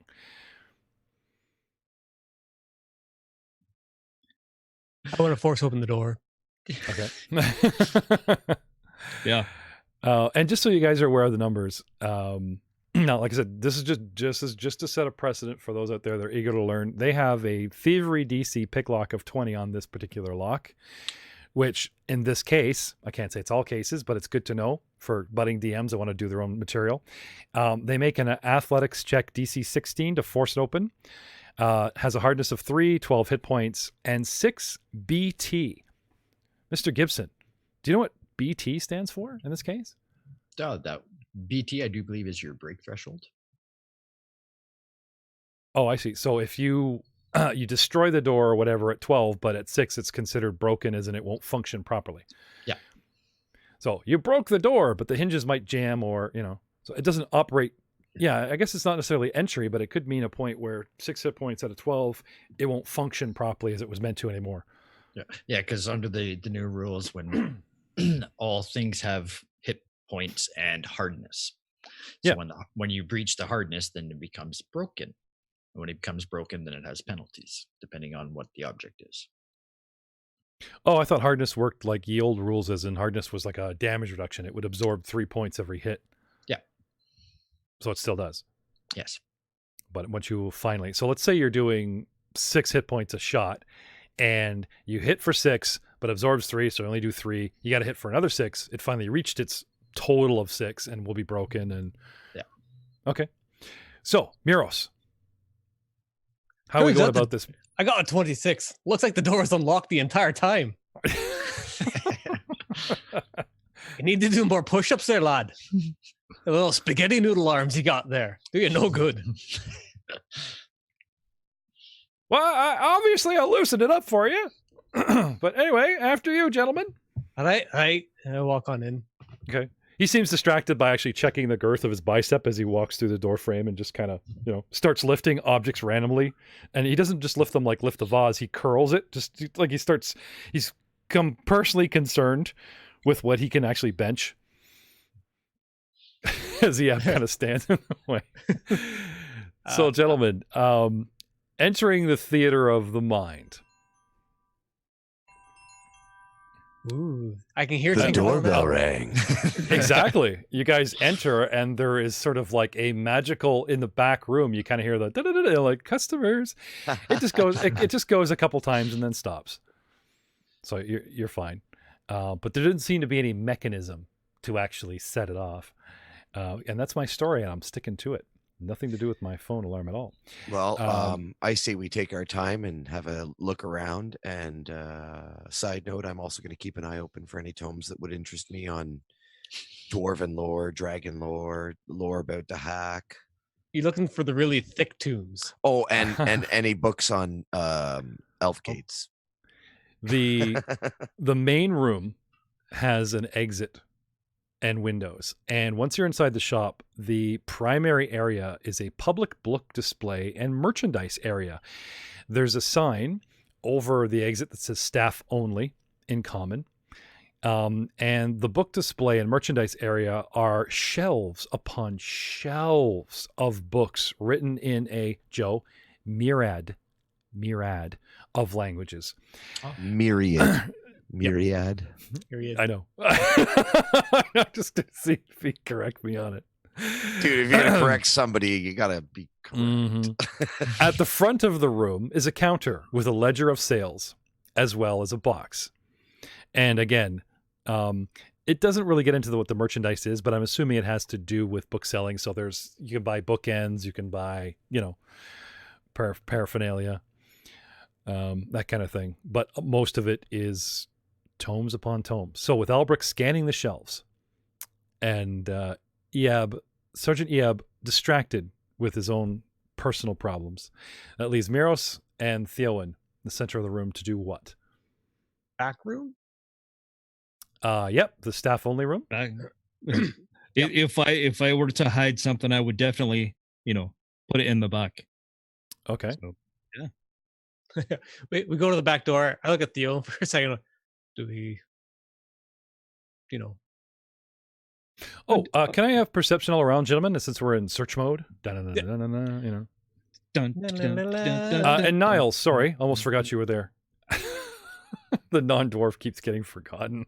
I got a perception of 20. Okay. Nice. nice? 13 for me. For Theo. 18 from Miros. A Okay. natural 1 for me for my perception. Okay. So it gives me a total of 8. All right. So Niles, completely misses Eab lifting a vase, finding a piece of paper with probably valuable information stuck to the bottom of it, and just absentmindedly peeling it off, and then starts curling the vase, and without thinking, object in left hand, that means keys go in the pocket, and pocketing something really valuable to the investigation. But Niles missed it. Obviously, and yeah. then- no. I'll punish you with the critical fail later. You're I'm tying up my boot laces, but Yeah. I'm not wearing boots. Go Yeah. figure. yeah. Walks into the counter in the ledger. His religion openly prohibits book reading. Yeah. He's Starts like, searching. He starts looting right in front of or looking for booze. So lots of books. So Miros is making a beeline for the store. Yes. I'll go with him. Yeah. Okay. So who wants to try the door? See if it's locked. Go I'll in. try it. Blah. Okay. Yeah. Miros. Happily, yay! It's not locked. Another this one was gentle open shove too. should open that door, Miros. You said it was locked, Jeff? No, it's not. Okay. Happy day. It's not locked. With course, Theon just- at your side, going, cheering you on. Of course, the same one wasn't locked. That first one wasn't locked either. So, trusting community. I like it. Mm. Creak. You open the door and you see what looks to be some sort of laboratory beyond. Oh, Theon, we must be looking through this one quickly here before Albrecht finds out what's in here. Otherwise, we're going to be kicked out. Well, let's step in and close the door behind us. Okay. I doubt he's seen us going this way. Hey, you see all those books out there? He'll be tied up there for at least a few hours. The interesting part of this is you open the door, yay, it's unlocked, and you see a lab. And Muros, you are so enthralled with, laboratory. You turn, start talking to Theon about Al, and both of, like, Theon, you hear Duck. Goose. And- Up for goose. yeah, a whole bunch of spiky lance noises in the area, and you look around, you don't see anything, and it's only when you guys turn to step back in the room do you see Miros's back is covered with little spikes that have, struck him. Miros. Yeah. What is your armor class, lad? 20. Natural 20. Oh, shit. Plus 17. So that's crit. Oh, my God. That's a crit. Plus 17? Jesus Christ. And the damage you don't want to know the damage. Oh, wait. Were you guys are level 6, right? Yes, we're level 6. Plus Nope. 17. It had to roll a 3. That's beastly. Wow. Automatic hit. Oh yeah. It's No, not that it criticals, it's how much does it critical. It's all right. it's all right. I believe that traps do crit for double damage. Do they not, Mr. Joe? Yeah, they do. So my 4d6 plus 3 becomes 8d6 plus 6. Oh, God. Medic. And he doesn't even know. Like I said, he's just talking to you. He's so worried about Albrecht. He turns and you just see all these, he looks like an acupuncture patient, just all the way down the back. All Theon sees is the points of the fucking spikes coming out of his chest on the other side. He doesn't see the ones in his back. They cleaned right through the chest cavity. It's like just taking a shotgun shot, like right at point blank. You don't just get that problem, you get the problem behind that problem too. Hey, Miros, that looks like a sucking chest wound. Hey, Please don't die. Shit. 1 second here. I'm trying to figure out how to roll the multiple. Click on this and then just drop them in the chat. Okay, so the first 4 is 14, the second 4 is 7. And You're then fine. Another You're fine. 6 on top of that. So 27 points of damage, Miros. got it. In the bag. And what is your hit point total? 34. And it's now like 7. Wow. Dude. That 25. would have killed any mortal man. Luckily, you're dealing with a mortal dwarf. Oh, I mean, even that turning and concern while talking to Theon just lined him up for the shot. Instant crit. And he took it. Oh my God. Well, I'm gonna stop trying to kill you. Moving on to Albrecht. Somebody like the guys took a sword through the chest and all that. Like, you know what I mean? I think I need a new target. Right? There's no It's touching. always the chest with you. Why? Well, Theon has this Center huge mass. armor class. Theon bulked up in that armor earlier and has been getting all the kill shots. There's just you. You're like chest hair and wind. So it's like, Albrecht's in the back. I mean, who else do I have to take pot shots at? Joe's down there tying his boots. I mean, good on Niles. He saw nothing, right? Noodle arms. Take noodle arms out. Well, because of what you said, right? Mm-hmm. He's running around the entrance lifting stuff, and he's not right up there with investigation. Look at this logbook. Oh, it's kind of heavy. I'll just curl I'm it. deeply happy. Yes. Well, Theon, Miros, what do you want to do now? That now you feel the pain. I'm still standing there. All right, you close the door before Albrecht actually gets finds out what's going back in here. So Theon closes the door, turns, and then close the sees sees you. Jesus Christ, looks like you picked or by the maker's bearded balls, it looks like you've picked something up there. I didn't touch nothing but a door. My back's a little itchy. Theo, what's going on back there? If only we brought a healer. If only. They close the door. You can't see shit. Is there something on my back? Right here. Right here. Yeah, oh, it kind of hurts when I lift my... That's called a spine. Perhaps you should go talk to Niles. Maybe he could rub some of that healing magics on you. Rub what? Anything. I can see your spine. Oh, you can see my spine. Yeah, it is oozing a bit, isn't it? That's definitely going to leave a mark. I'll be back in a second. Out the door with you. Keep this door closed. It's clearly too dangerous to leave open. Clearly. Okay. Open, so, closed. So you open the door again, Muros? Yeah. Okay. Another 40. No. It resets. No. You think I'm kidding? You better find that. You better Dude, find where it says reset. Miros opened the door. Yeah, you guys step in the room. Theo uncloses the door and then grabs him, goes, back out the door you go. He didn't say I opened the door. So it's like, Miros, you open the door. I'm gonna need a cut and paste so I can see that it says trap reset. No, but I couldn't resist. No. Oh, that's gross. opens That's the gross. door. Just opens the door. I just love how you guys just blindly not trust it. All right. So yeah. Hey, Niles. I think something's wrong with your friend there. Hey, Niles. Hey, steal your attention for a minute here. I think I got a condition. He turns sideways and he looks like a freaking porcupine. And like, yeah, I'm just like, holy crap! I'm Jacksepticeye! Oh my god!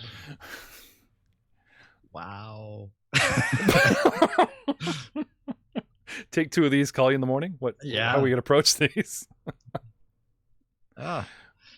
Just do. Theo is yanking me. I think they're like something got spilled to my back. I don't know. It's a bomb. It kind of hurts when I raise my arm a bit now.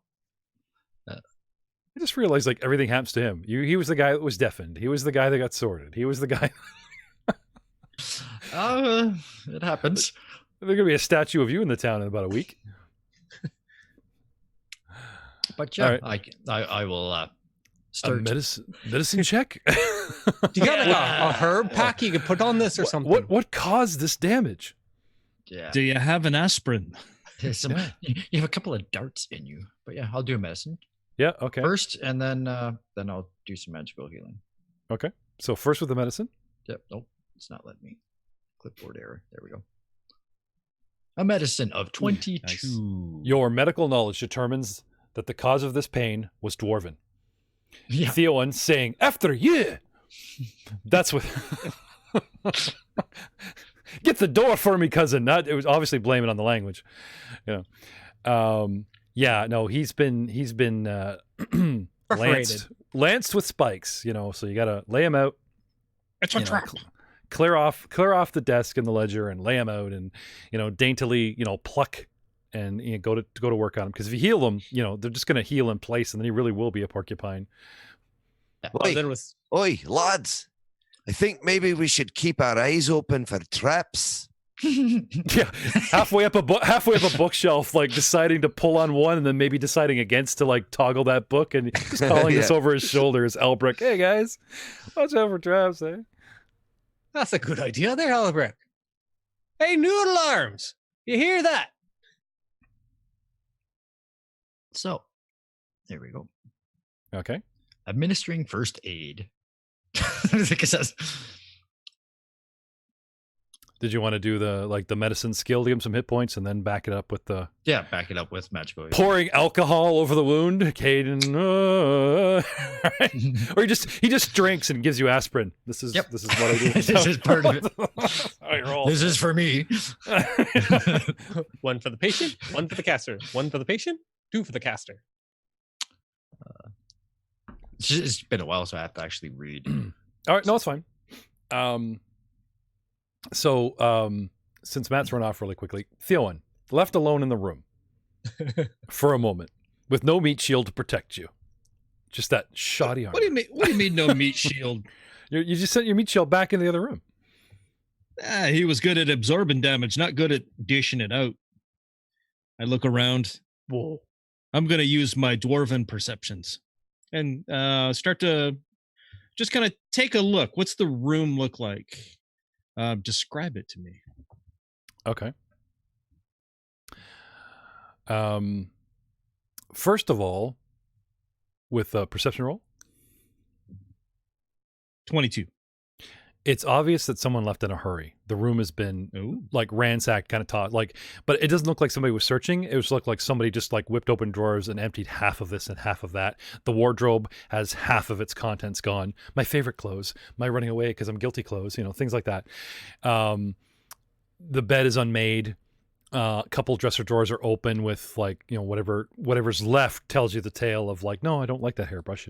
That kind of thing. However, succeeding, and this is, again, remember we were on about 20 minutes for searching? They actually talk about 20 minutes, and this time they talk about a 20 perception check. Ha! So maybe they do, go over the taking 20, get it? Mm-hmm. The more you read, they actually start filling in more stuff. On a cluttered desk, you notice some notes. Okay. Notes are good. Yeah, they're clearly written notes in common. And I'm gonna post this directly to Frank. Just to say, ha ha ha, you're dead because you got hit by all the darts. I'll give you the first word, Ryan. Aha! Literally, like, who bothers to write? Like, when you make a research discovery, you say aha, and then you make a note. Who writes aha in their notes to start the? That's kind of funny, but yeah, there it is. Which I just thought was funny. Entrance to Alcetta's Ring. Yeah. So Alcetta's Ring was the elf gates. That's what Dahlgren said. Yeah. If I remember correctly, that Calmet was looking for. Yeah. Under the castle ? Mm-hmm. And then it mentions something else. I would take that dash, Alcetta's Ring's dash, to be like an equals in these notes. Like entrance to Alcetta's Ring, dash, as in wait for it, pause, is, and then the next part. Big reveal sound. Dun, dun, dun. Yeah. The Guardian's Way. Or Guardian's Way. Okay. But what is the Guardian's Way? What is the Guardian's Way? Well, you can make a society check, or lore check, or, if we want to talk to our local Niles, who probably, gets bonuses because he's from here. But he is busy right now. You said society or what? Society or lore. Meanwhile, back out with Niles. How are we doing with that healing? Good. Miros will receive 2d8 from my little roll there. So, I only rolled one. Sorry. There's 8 plus 3. So 11 total for my medicine check. So now you're back up to 18, buddy. And now I'll give you some healing.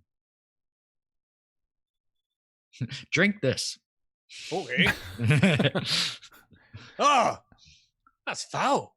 You got any more though? Yeah, it's coming. Yeah, he says as he like turns around, unzips, and refills the cup. Here you go. Why didn't I get anything? Heal. Heal. Oh, yeah. You're healed. Why just Drop smack the me in the little back of heal the head? Now rise. You can walk. Yeah. Hold on. Why didn't it give me anything? I don't know. I don't know. So obviously this is a long process. I know so it Frank, is. Shouldn't Frank, be, but... yeah. No, it's fine. Frank, D10. There we go. There it is. Derp.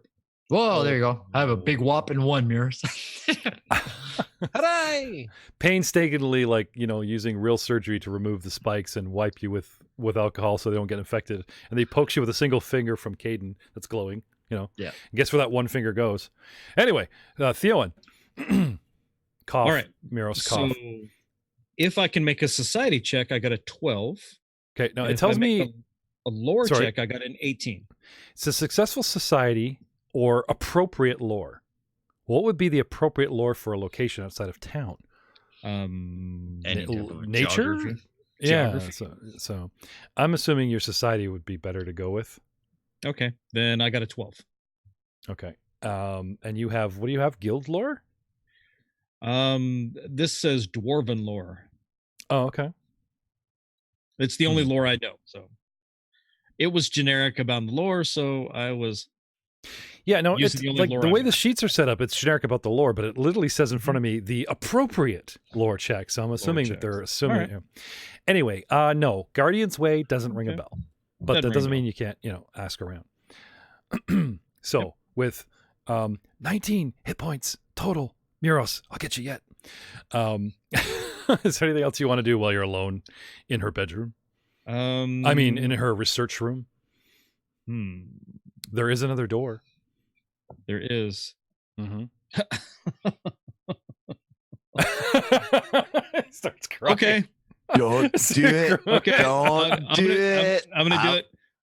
I'll, turtle up, open the Yep. door. Okay. This door is locked. Oh, well, let me nudge it gently. 27 athletics. Okay. Better lock on this door than on the front door of the shop, but you do manage to, hedge it open. More important things, perhaps. Yeah. Can I have another perception? And we'll get back to Theowen. There's a plethora of books. Like, obviously, I'm spending more time with the boys because, like, it's wall to wall, and it's a mess. It's organized not really by country, but by subject. It's not organized in the dwarven way, and you must resist your OCD to start organizing it in the dwarven way. But I mean, some titles that are mixed in on just basic lore or in some interesting language is like, ooh, I've never actually seen the Kelid language written, and it's like, ooh, I start looking at the pages. Oh, there's pictures. Oh, well, this is a very interesting book written in Catapesh. It has naughty pictures in it. Naughty It seems to be some Catapesh. sort of instruction manual for couples. Catapesh, the Arabic equivalent. Yeah. Sutra. Right then. Moving along. You pervert. So, did I notice anything that is out of place? I guess I better explain the With a second, 20 the on my second perception. porn drop, because we talked about scrolls and stuff recently in another game. A while back, there was something, and I was so engrossed in reading of what was on the paper, and all the guys were yelling, it's this, it's this, it's this, it's that, it's porn. And I'm like, yeah. Right. And they just couldn't get over the fact that I agreed that, that somebody had found something naughty. So now every once in a while, whether it's Dice Before Dishonor and Ryan's New Investigator or, type of thing, I always sort of get my revenge by having you touch something unsightly. Pages are stuck together. Anyway, because this is a family show. Anyway, getting on. Ew. Just Why are we getting ew. on with this? Bleh. So, right, with my 20 perception, do I notice anything out of place? It's disorganized. It's a mess. A plethora of languages. Theowen, perception of...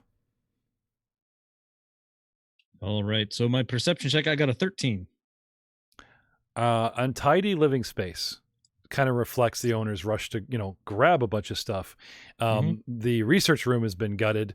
Now that the personal living, you know what I mean? This is a good sign that someone's jumped town because this is where they sleep. This is their personal space where they've, taken half the wardrobe, taken this, taken that, right? There's a modest chest of dwarves that have been ransacked. The bed's unmade. Wardrobe's missing half of its stuff. Small desk in the corner is covered with miscellaneous personal effects. This pair of gloves, some dented reading glasses, several alarmingly large balls of lint. She's obviously a hoarder. All right. So I'll grab up the notes that had Guardian's Way mentioned on them. Okay. Next to the disheveled bed is a small nightstand, and on it lies a book. Well, if nothing screams take me like that book, then Well, I'll crack it open. because it's sitting open like, because it's sitting right there on the bedstand, like the last thing she was reading, it's, even a low perception would spot this. The book is titled BreachHill, Outpost of Liberty. Ooh. And there are several loose leaves of paper that have been inserted amongst the actual official pages. All right. I'll give those a read. Okay, thumb through it. It appears to be some sort of history of BreachHill. All right. Maybe it talks about this gate thing, so... Yeah. No, but you do notice something interesting. The notes, like the loose stuff, are written in the same hand as the last note that you found, so you could assume it's hers. Okay. And you see notes where it's talking about the history, and then she's sort of made a comment, like in the margin, like, good old Harry Potter's book of potions, and he got Snape's copy, and he was like, no, don't chop the beans, crush them with the flat of the blade. And he was making notes in the book. She's added notes, and it actually stuck in loose pieces of paper as well. Like she's made annotations. Yeah, exactly. And they're like, ha, rich, idiot humans trusting that lying wizard. The fools put up a statue of that dubious charlatan. Hilarious. And, it goes on and on and on.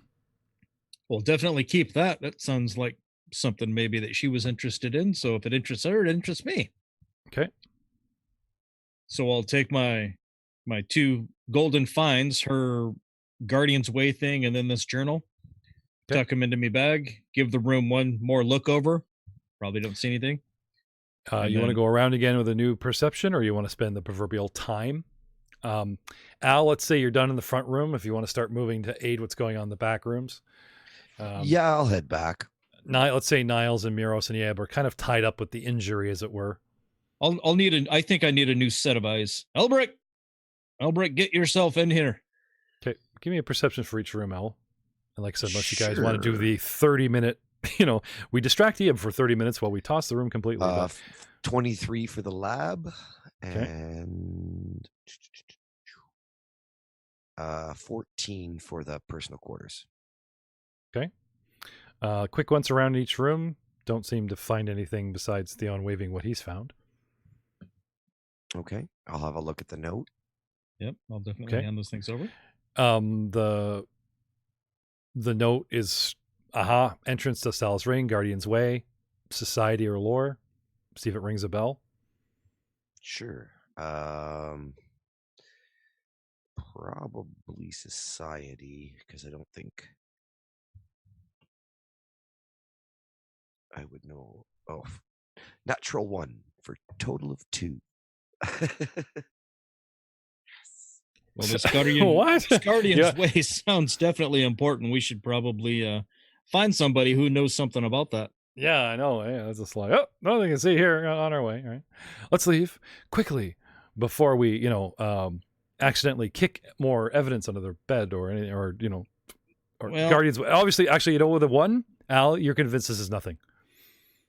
The Guardian's Way thing. Yeah, it's like, why would she write, like we were talking about earlier, right? Bring up who writes aha. No one writes arg when they're dying on the wall, right? No, this is obviously bait. Perhaps he was dictating. Yeah, like this is obviously bait to lead someone the wrong way. Aha, entrance to Estala's ring, go this way. Like, come on. If that seems like bait to lead us another direction, perhaps there's something we didn't find that leads us in the correct one. Well, it doesn't seem to ring a bell with me. I don't think it's anything special, but it never hurts. Give this. Go ahead. Sorry. It never hurts to look into things a bit further. I'm going to give this book you've got there. A super tossing over. I love how paranoid you get. Somebody rolls a 1. Is like, you know what? We're staying. We're going to lick every inch of this room because he rolled a 1, and there's anything to find. All right, boys. Well, I'm moving into this place. The book is going to take some studying. But how long? Like, I'm assuming you guys would probably be given like a good hour tops. So that's like 20 minutes a room ish before Eab is like, come on, any more than we found. And he'll look around too, but kind of thing. Yep. Oh, absolutely. I mean, I think, we came here for a reason. There's a booby trap. So Okay. she obviously wanted to keep everybody out. This book, we think is a red herring. So I'm thinking there must be the real herring that we haven't found yet. So I'm going to look over everything. Are we going 20, 20, 20 minutes, or is it 10, 20, 30? Or, because you guys spent more time in the middle room than anywhere else. Though I guess Al was trapped outside. I think if anything important is going to be found, it's going to be on the other side of that trap door. Okay. So I guess you could split the party and go like one guy spent his whole hour in the front room, or 40 minutes at least. That was Al. Yeah, why not? All right. Fine. Behind 30 minutes in the front room, 20 minutes in the lab, and 10 minutes in the personal quarters. Okay. You guys spend a good 20 minutes at least in the back room. Miros, you're up and about, come wandering in, spot the half-empty wardrobe, pull the clothes aside like a curtain, and he instantly finds a bunch of rolled up scrolls that are stashed, hiding like someone's closet stash, behind a bunch of clothes and stuff. Oh, look at these. Abrek! Aye, lad, what have you found? Scrolls? Well, let me have a look at these then. Are they in like fancy? Are they fancy looking scrolls or? Yeah. They're very heavy, weathered, retainable parchments. Like that could resist the elements and damage. So all signs point to possible. Yeah. How many? 1, 2, 3, 4. 4 scrolls. Well, what have we here? Joe, let's talk about IDing a scroll. Okay. Next week on the Elven Portal podcast and Dicewise Entertainment presents. Sometimes it does. Prevents the live stream. Say goodnight, Niles. Good night, everyone. Good night, everybody. Ciao, ciao. This episode we should be calling With a Gentle Nudge and a Natural One. Yeah, no kidding. in the podcast, and we're still live, in the podcast, I found something interesting. And if you guys, those in the know, each episode in the Elven Portal podcast, will be named something to do with second edition, and see if people can start figuring out the titles. A little bit of homework for y'all. It'll become much more relevant as they roll on. Yes, they will reflect what's going in the episode, but there's a reason we're already picking those titles, and we will see you next time.